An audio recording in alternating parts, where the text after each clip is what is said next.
Yes, I'm back, guys. So, sa tagalang panahon ngayon lang ako nakapag-documentary sa aking buhay dito sa isla ng Boracay at iyan ang mga kasamahan ko sa Fire Dancers. In-invite kami ng aming guest after ng show. At nandito kami ngayon sa Epic Park kung saan ito ay banda sa Station 2. At yung in-order ko, guys, ay frozen margarita at ipinatikim ko sa aking kasamahan kung ano daw yung lasa nito.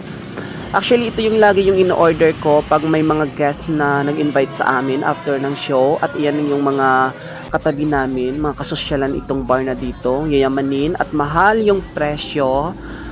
Actually, hindi kami lagi lumalabas kasi nga napakamahal. So, lumalabas lang kami pag mayroong guest na nag-invite sa amin. At yung in-order nila ay Jack Daniels at hindi ko nagustuhan yung lasa, guys, kasi nga hindi ako alcoholic.